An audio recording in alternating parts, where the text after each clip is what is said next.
नमस्कार। कहीं अनकहीं में आपका स्वागत है। आज हम बात करेंगे जंगली फिल्म की और उसके शीर्षक गीत याहू चाहे कोई मुझे जंगली कहे और किस प्रकार वो गुलिवर्स ट्रैवल्स से संबंधित है। पहले हम बात करते हैं जंगली फिल्म की। जंगली फिल्म 1961 में रिलीज हुई थी। सुबोध मुखर्जी की फिल्म जंगली में मुख्य कलाकार शम्मी कपूर और शायरा बानो थे। शायरा बानो की यह पहली पिक्चर थी, उनकी डेब्यू पिक्चर थी, जबकि संगीत शंकर जयकिशन का था और गीतकार शैलेंद्र और हसरत जयपुरी थे। ये गीत जिसकी हम बात कर रहे हैं, याहू चाहे कोई मुझे जंगली कहे, उसे शैलेंद्र ने लिखा था और यह गीत पूरी तरह शम्मी कपूर की अभिनय शैली या यूं कहें कि नृत्य शैली के अनुरूप था। इस गीत की एक झांकी देखिए।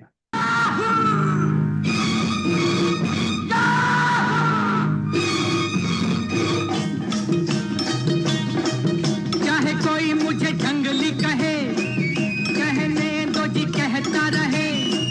हम प्यार के तूफानों में घिरे हैं, हम क्या करें। चाहे कोई मुझे जंगली कहे, कहने दो जी कहता रहे।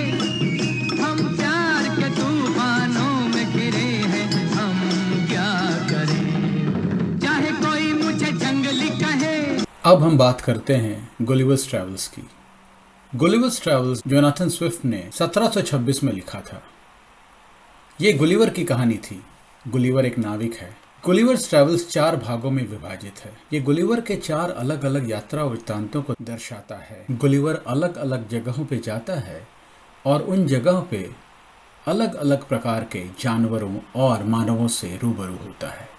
ये गुलिवर के इन्हीं अनुभवों की गाथा है। गुलिवर्स ट्रैवल्स जब पहली बार प्रकाशित हुआ था, तब इसका नाम travels into several remote nations of the world in 4 parts by Lemuel Gulliver, first a surgeon and then a captain of several ships, ये इसका शीर्षक था। जोनाथन स्विफ्ट ने इसे एक सटायर के रूप में लिखा था। कई बार ये इंग्लैंड के उस समय की राजनीतिक व्यवस्था को भी दर्शाता है और उस पर एक तरह का व्यंग्य भी है। गुलिवर को याद करते वक्त सबसे पहले जो हमें याद आता है वह है लिलीपुट। बेहोश हुए गुलिवर को बांधते हुए लिलीपुट के 6 इंच लंबे निवासी। गुलिवर का यह सबसे प्रसिद्ध यात्रा वृत्तांत है। गुलिवर के बाकी यात्रा वृत्तांतों की चर्चा हम कभी और करेंगे। अभी हम बात करते हैं उसकी चौथी यात्रा की। चौथे भाग में गुलिवर होइनम्स द्वीप पर पहुंच जाता है। होइनम्स घोड़ों की प्रजाति है जो काफ़ी तर्क संगत और परोपकारी है। वे विद्वान हैं, उनके पास धोखे और बुराई के लिए कोई शब्द नहीं है। वे बड़े ही प्रगतिशील और विचारशील हैं।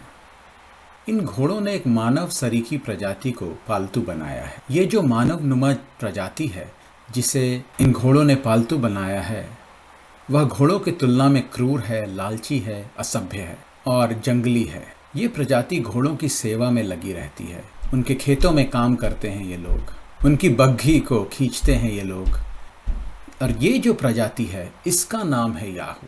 होइहम्स गुलिवर के बारे में भी जानने को बहुत उत्सुक हैं, क्योंकि वो दिखता तो याहू के जैसा है पर बहुत ही सभ्य है।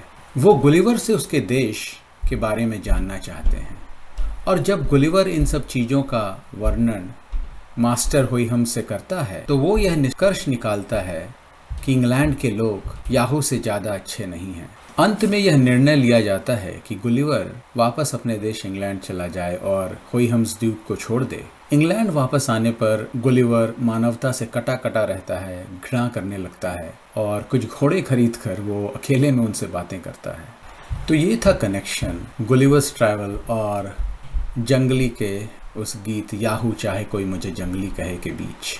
शैलेंद्र ने गुलिवर ट्रैवल से प्रेरित होकर याहू को एक वार क्राई की तरह इस्तेमाल किया और याहू चाहे कोई मुझे जंगली कहे गीत की उत्पत्ति हुई। यह ये भी दर्शाता है कि पुराने गीतकार न सिर्फ हिंदी और उर्दू साहित्य के जानकार थे, बल्कि उन्हें विश्व साहित्य में भी रुचि थी और विश्व साहित्य की जो अमर कृतियाँ हैं में भी रुचि थी। हम आशा करते हैं कि आपको ये जानकारी अच्छी लगी होगी। इस तरह की और जानकारी के लिए हमसे जुड़े रहिए। धन्यवाद। चाहे कोई मुझे जंगली कहे, कहने कहता रहे।